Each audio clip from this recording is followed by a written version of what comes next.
Assalamualaikum warahmatullahi wabarakatuh. Alhamdulillahirabbil alamin. Segala puji bagi Allah yang telah mengaruniakan iman sebagai cahaya dalam hati hamba-hambanya. Salawat dan salam tercurah kepada junjungan Nabi Muhammad SAW, sang pembawa cahaya petunjuk bagi semesta alam.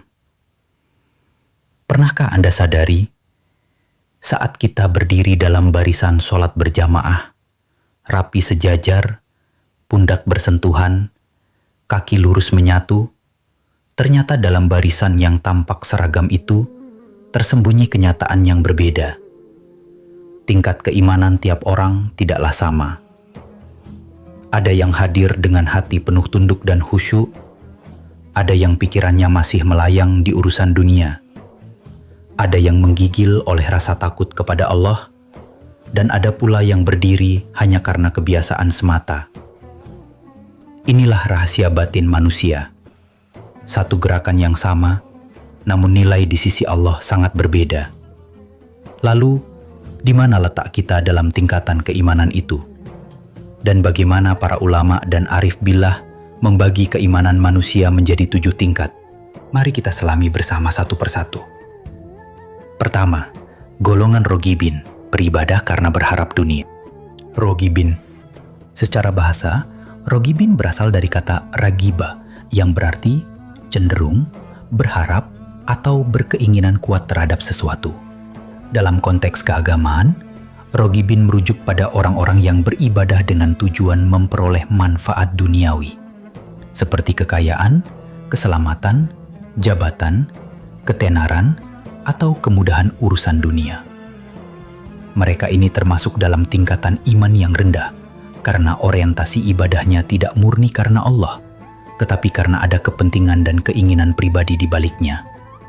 Hati mereka tidak sepenuhnya tertambat pada cinta Allah, tetapi lebih pada apa yang bisa Allah berikan di dunia ini. Ciri-ciri rogibin. 1. Ibadah karena motivasi duniawi, bukan karena cinta, rindu, atau takut kepada Allah. 2. Tergesa-gesa dalam ibadah, karena ingin cepat melihat hasil duniawi. 3. Mudah putus asa atau kecewa ketika doa tidak dikabulkan atau urusan dunia tak membaik. 4. Menjadikan agama sebagai alat tawar-menawar, seolah berkata, kalau aku rajin sholat, Allah pasti kasih rezeki lancar. Bahaya tersembunyi. Su'ul khotimah. Para ulama tasawuf sangat mewanti-wanti golongan ini. Sebab hati yang terikat pada dunia akan sulit berpaling kepada akhirat pada saat-saat kritis, terutama saat sakaratul maut. Kenapa berbahaya? Man asya ala syai'in mata alaihi, wa man mata ala syai'in bu'itsa alaihi. Barang siapa hidup dalam suatu keadaan, maka ia akan mati dalam keadaan itu. Dan barang siapa mati dalam suatu keadaan, ia akan dibangkitkan dalam keadaan itu pula. Orang-orang rogibin yang selalu berharap dunia dalam ibadahnya dikhawatirkan akan meninggal dengan keadaan hati yang masih terikat dunia dan tidak sempat menyambung kepada Allah dengan sebenar-benarnya tauhid. Inilah yang disebut sebagai su'ul khotimah, akhir kehidupan yang buruk. Imam Al-Ghazali dalam Ihya Ulumuddin menyebut bahwa ibadah karena dunia termasuk riya batin yang halus, bahkan kadang tidak disadari oleh pelakunya. Para sufi menilai bahwa makam ini adalah makom hurur, tertipu, seakan sudah beribadah tapi sejatinya diperdaya oleh hawa nafsunya sendiri. Jalan keluar, naik tingkat ke makam ikhlas. Untuk keluar dari makam rojibin, seseorang harus 1. Menyadari niatnya dan terus muhasabah. 2. Berdoa agar dimurnikan niatnya. Ya Allah, bersihkan niatku dari harapan selain Engkau. 3. Mengganti tujuan ibadah dari berharap dunia menjadi berharap ridho Allah. 4. Meneladani kaum muqarrabin, orang-orang yang dekat dengan Allah, yang beribadah semata karena cinta dan rindu kepadanya. Jangan sampai ibadah kita menjadi seperti pedagang yang hanya berharap keuntungan duniawi dari Allah. Ibadah sejati adalah bentuk penghambaan murni, cinta tulus, dan rasa tunduk total. Jika niat kita terus dibersihkan, insya Allah kita terhindar dari su'ul khatimah dan dikaruniai husnul khatimah, akhir kehidupan yang bercahaya. Kedua, golongan abidin. Golongan abidin atau ahli ibadah ini satu tingkat lebih tinggi dibanding golongan rojibin yang beribadah karena dorongan duniawi. Golongan abidin beribadah dengan motivasi ukhrawi. Mereka menginginkan surga dan takut akan neraka. Meski sudah meninggalkan motivasi dunia, mereka belum sepenuhnya lepas dari unsur pamrih, karena ibadah mereka masih dikaitkan dengan ganjaran dan ancaman. Dorongan pahala dan fadilah amal membuat mereka giat dalam ibadah.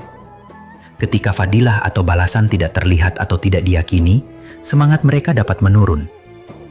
Mereka ibadah dengan penuh semangat ketika mengingat pahala, tapi menjadi lemah ketika fadilah tak hadir dalam kesadaran. Dalam Ihya Ulumuddin, Al-Ghazali menyebut abidin sebagai orang-orang yang beribadah karena ingin surga dan takut neraka. Ibadah mereka masih terhijak oleh imbalan. Al-Ghazali membandingkan mereka dengan budak yang taat karena takut cambuk dan ingin hadiah. Ibadah mereka belum sampai pada tingkatan mahabbah, cinta yang murni.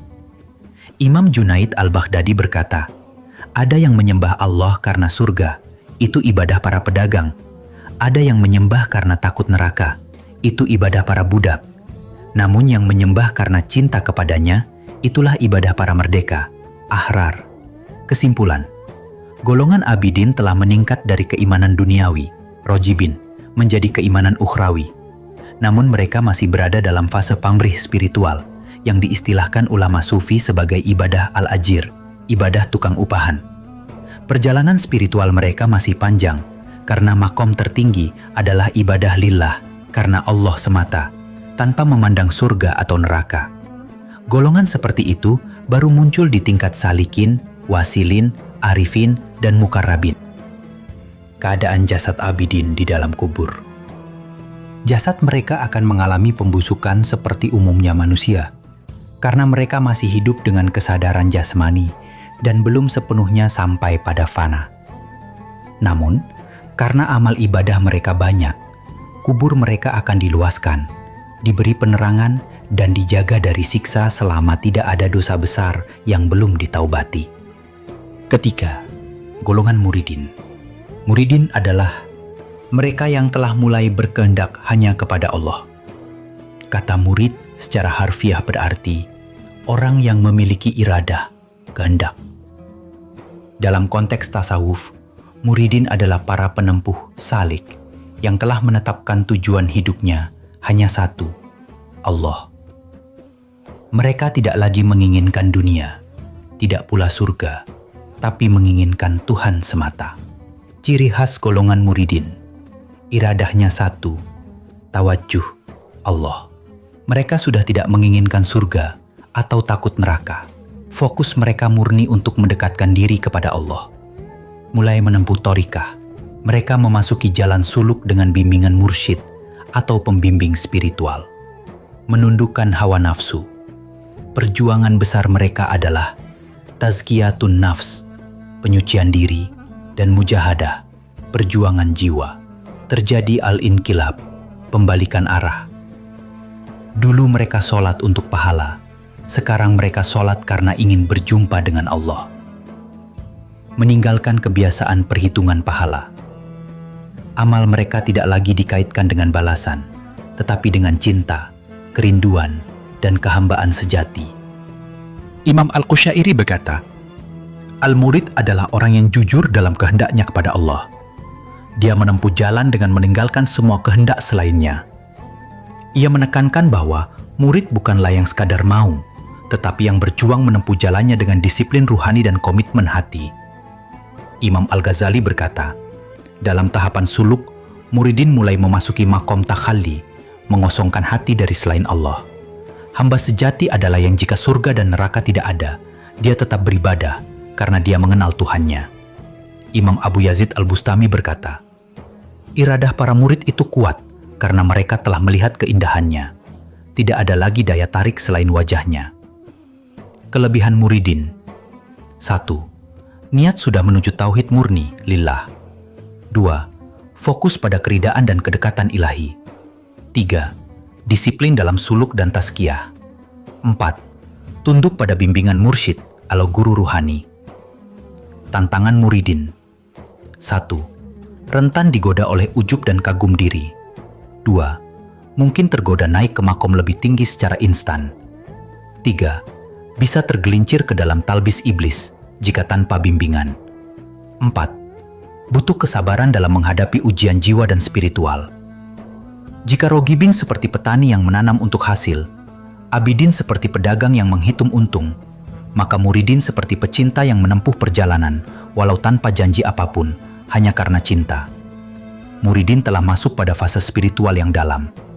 Mereka tidak lagi sekadar hamba pencari balasan, melainkan penempuh jalan cinta yang menjadikan Allah sebagai satu-satunya tujuan. Mereka belum sampai ke makom fana, melebur dalam kehendak Allah, tetapi sudah berada di jalan yang benar menujunya. Keadaan jasad muridin di dalam kubur. Jasad mereka mulai mendapat perlindungan khusus dari Allah, karena mereka hidup bukan untuk dunia, melainkan untuk mencari cintanya. Ulama sufi menyebut bahwa tanah malu memakan jasad para pencari Allah, karena keikhlasan mereka telah memuliakan tubuhnya. Walaupun tubuh secara alami bisa hancur, keridhaan Allah menjaga mereka, dan arwah mereka mendapat kenikmatan kubur tingkat tinggi. Keempat, golongan salikin, orang-orang yang menempuh jalan spiritual menuju Allah. Dalam fase ini, seorang hamba menempuh jalan spiritual tarik secara serius dengan komitmen tinggi. Mereka mulai menapaki makom-makam ruhani yang 9. Namun, dalam perjalanan ini, para salik sering dihadapkan pada fitnah ruhani yang halus. Perasaan telah sampai, usyul, padahal mereka masih dalam perjalanan. Menurut para sufi, terutama Imam Al-Qushairi dalam Risalah Al-Qushairiyah dan Imam Al-Ghazali dalam Ihya Ulumuddin, makam-makam yang dilalui salik mencerminkan tangga-tangga pembersihan jiwa. 1. Taubat. Titik tolak kembali kepada Allah dengan menyesali dosa secara tulus. 2. Wara. Menjauhi perkara syubhat agar hati tetap bersih. 3. Zuhud, tidak tertarik pada dunia. 4. Fakr, menyadari kefakiran diri di hadapan Allah. 5. Sabar, bertahan dalam ujian ruhani dan duniawi. 6. Tawakal, menyerahkan segala urusan pada Allah. 7. Ridho, menerima ketentuan Allah tanpa keberatan. 8. Khauf, takut akan murka Allah dan kehilangan kedekatan dengannya. 9. Roja, harapan besar akan rahmat dan ampunannya. Di dalam perjalanan, biasanya para salik akan muncul perasaan telah sampai, usyul, yang menipu.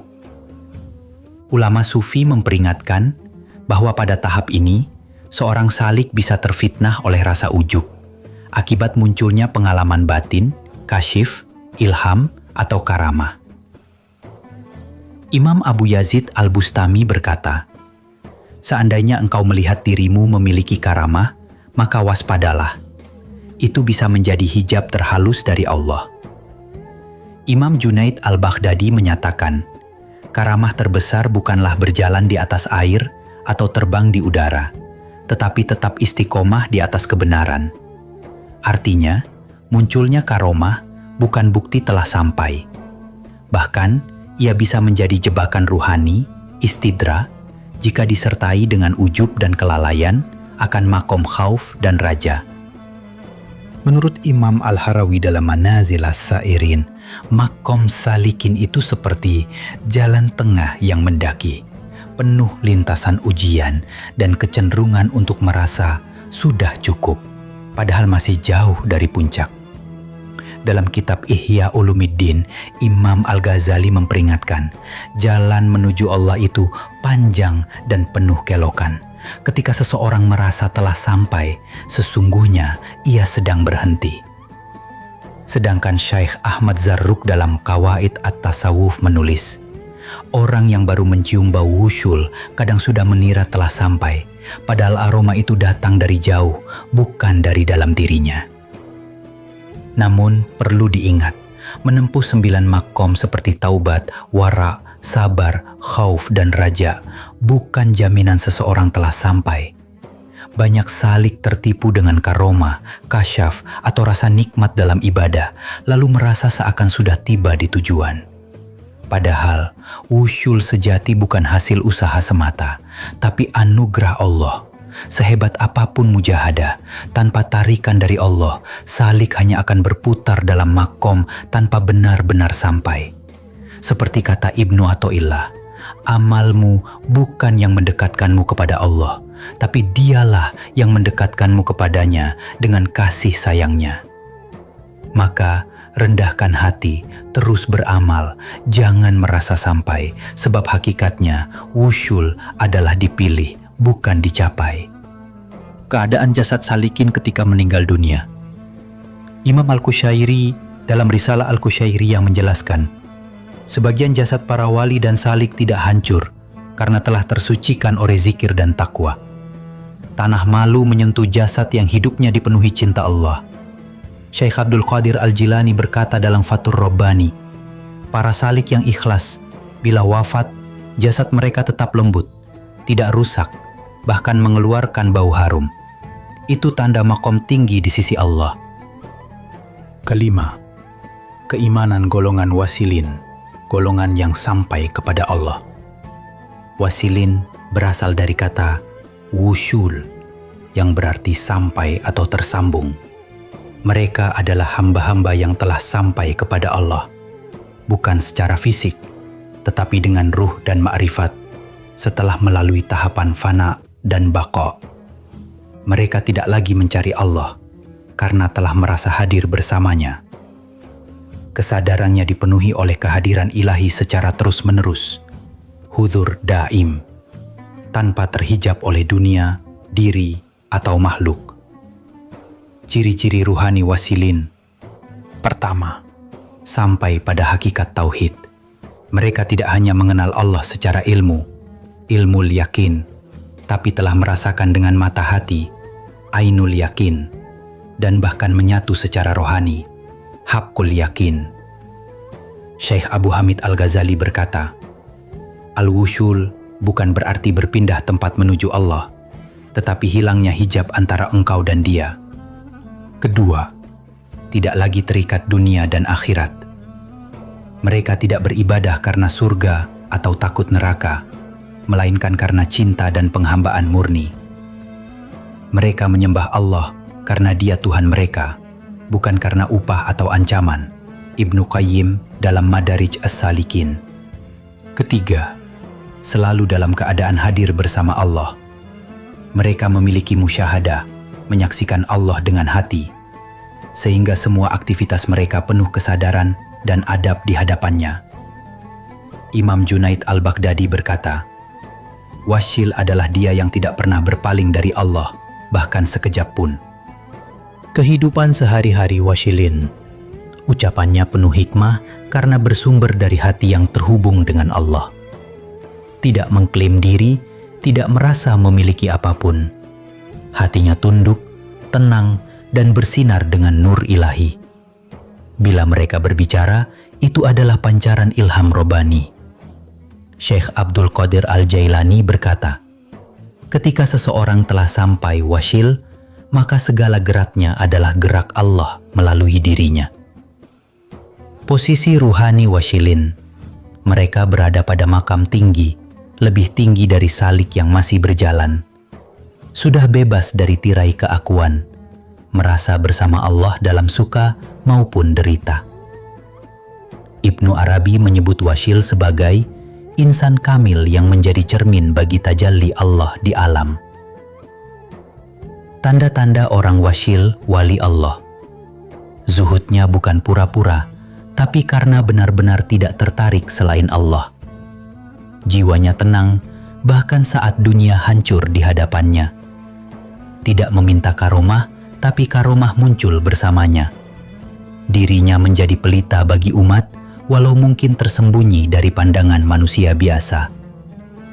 Allah berfirman, "Ya ayyatuhan nasul mutmainnah, irji'i ila rabbiki radiyatan mardiyah, fadkhuli fi ibadi, wadkhuli jannati." Wahai jiwa yang tenang, kembalilah kepada Tuhanmu dengan hati yang ridho dan diridhoi. Masuklah ke dalam golongan hamba-hambaku dan masuklah ke dalam surgaku. Al-Fajr ayat 27-30. Menurut para ahli tasawuf, ayat ini menggambarkan ruh para wasilin yang telah mencapai ketenangan hakiki melalui penyaksian, musyahadah terhadap Allah. Syekh Abu Yazid Al-Bistami mengatakan, "Aku mati bukan seperti matinya manusia, karena aku telah melihat kekasihku sebelum kematian, maka tiada yang membuatku takut darinya." Keenam, keimanan tingkat al-arifin, orang-orang arif billah. Arifin adalah bentuk jamak dari arif, yaitu orang yang telah sampai pada tingkat ma'rifatullah, mengenal Allah dengan penyaksian batin yang hakiki. Bukan sekadar ilmu rasional atau riwayat. Mereka telah melewati makom suluk dan fana, dan dipenuhi cahaya ma'rifat. Keimanan arifin berdasarkan penyaksian, bukan dugaan. Para arifin beriman kepada Allah bukan hanya karena dalil atau logika, melainkan karena mereka menyaksikan dengan mata batin akan kehadirannya dalam setiap gerak kehidupan. Imam Al-Junaid Al-Baghdadi berkata, "Al-arif man arafallah bila dalil." Seorang arif adalah yang mengenal Allah tanpa perlu dalil. Ibnu Athaillah As-Sakandari menyatakan, "Telah tampak bagi mereka cahaya hakikat, maka hilanglah tabir antara mereka dan Tuhan mereka." Ciri-ciri orang arifin. Pertama, mereka berada di makom yakin, keyakinan mutlak. Mereka memiliki ainul yakin, bahkan hakul yakin, keyakinan yang bersumber dari pengalaman ruhani dan penyaksian batin, musyahadah. Firman Allah dalam surah At-Takasur ayat 5-7.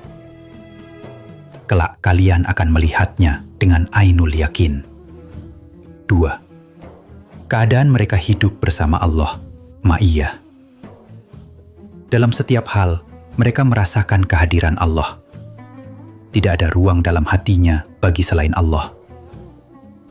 Syekh Abdul Qadir Al-Jilani, orang arif telah tenggelam dalam lautan tauhid. Ia tidak melihat makhluk, hanya melihat Allah dalam segala sesuatu. 3. Mereka telah melebur dari kehendak pribadi dan kekal bersama kehendak Allah. Hatinya bersih dari ego dan dunia. Orang arif beribadah bukan karena mengharap surga atau takut neraka, melainkan karena cinta murni kepada Allah. Mereka beribadah karena Allah layak disembah. Imam Ali bin Abi Thalib berkata, "Ada kaum yang menyembah Allah karena cinta. Itulah ibadahnya orang yang arif." Rabi'ah Al-Adawiyah, "Aku tidak menyembahmu karena takut neraka atau berharap surga, tetapi karena engkau memang layak untuk disembah." 5. Hati mereka cermin nama-nama Allah. Para arifin telah menjadi mazhar, manifestasi dari asma dan sifat-sifat Allah. Rahmat, hikmah, kasih, dan sabar Allah tampak dalam akhlak dan perbuatan mereka. Syekh Ahmad Zarruq berkata, "Al-arif huwa man tahaqqaqa bi asma'illah fi ahwalihi." Seorang arif adalah yang menampakkan asma Allah dalam keadaan dan sikap hidupnya. 6. Tingkat keimanan mereka dalam hierarki. Dalam tangga keimanan menurut banyak mursyid sufi, tingkatan arifin berada di atas wasilin dan di bawah muqarrabin, rogibin yang sekadar tertarik, abidin yang beribadah karena pahala dan takut, muridin, penempuh jalan, salikin, penempuh jalan secara aktif dan istiqomah, wasilin, yang telah sampai, arifin, yang menyaksikan dan mengenal, muqarrabin, yang sangat dekat, ahli sir. Allahumma ij'alna minal arifina bika ya arhamar rahimin. Ya Allah, jadikanlah kami termasuk golongan orang-orang arif yang mengenalmu dengan sebenar-benarnya ma'rifat. Amina ya Rabbal Alamin. Ketujuh, tingkat keimanan muqarrabin. Tingkatan kedekatan tertinggi. Muqarrabin berasal dari kata al-qurb yang berarti dekat. Maka muqarrabin adalah orang-orang yang didekatkan kepada Allah. Bukan sekadar karena amalnya, tetapi karena rahmat dan pilihannya. Mereka telah fana dari kehendak pribadi dan baqo bersama kehendak Allah semata. Firman Allah dalam surah Al-Waqiah ayat 88-89. Adapun jika dia termasuk orang-orang yang didekatkan, muqarrabin, maka baginya adalah istirahat, rezeki dan surga penuh kenikmatan. Ayat ini menjelaskan bahwa muqarrabin memiliki kedudukan khusus yang tidak dimiliki oleh sekadar orang beriman biasa. Mereka mendapatkan istirahat batin, rezeki khusus, dan surga tertinggi. Firman Allah dalam surah Al-Muddathir ayat 38-40. Kullu nafsim bima kasabat rohina illa ashabal yamin fi jannati yatasa'alun. Namun dalam ayat-ayat lainnya disebutkan bahwa di atas ashab al-yamin, golongan kanan, terdapat lagi golongan lebih tinggi, yaitu as-sabiquna sabiqun, yaitu mereka yang bersegera dalam kebaikan dan kedekatan. Al-Waqiah ayat 10. Imam Al-Ghazali dalam kitabnya Ihya Ulumiddin berkata, muqarrabin adalah hamba-hamba yang telah kehilangan kehendaknya dan diganti dengan kehendak Allah. Mereka tidak melihat apapun dalam semesta kecuali Allah. Mereka bukan sekadar taat, tapi mereka tenggelam dalam kehadirannya. Hudur. Syekh Ibn Athaillah As-Sakandari dalam Al-Hikamnya, wujudkanlah sifat penghambaanmu, niscaya Allah akan menampakkan kepadamu sifat rububiyahnya. Muqarrabin adalah hamba-hamba sejati yang telah melebur egonya, sehingga Allah menyatakan kehendaknya melalui mereka. Syekh Abdul Qadir Al-Jilani dalam Fathur Rabbani, ketika hati telah dipenuhi cahaya ma'rifah, maka tak tersisa lagi ruang untuk selain Allah. Inilah ciri para muqarrabin. Hatinya bersih dari selain Allah. Mereka tak melihat dunia dengan nafsu dan tak melihat amal mereka sebagai sebab kemuliaan. Mereka melihat hanya Allah, dari Allah, untuk Allah. Ibnu Qayyim Al-Jauziyah dalam kitab Madarijus Salikin, derajat tertinggi adalah ketika seorang hamba tidak memiliki keinginan kecuali ridho Allah dan tidak merasa tentram kecuali dalam menyebutnya. Itulah muqarrabin. Mereka hidup di dunia seperti di surga karena hati mereka selalu berada di sisi Allah. Wallahu a'lam. Demikianlah uraian singkat mengenai 7 tingkatan keimanan dari rohibin hingga muqarrabin. Semoga kita semua diberi taufik dan anugerah oleh Allah untuk terus menaiki tangga demi tangga iman hingga mencapai derajat tertinggi di sisinya. Amin ya Rabbal Alamin. Wassalamualaikum warahmatullahi wabarakatuh.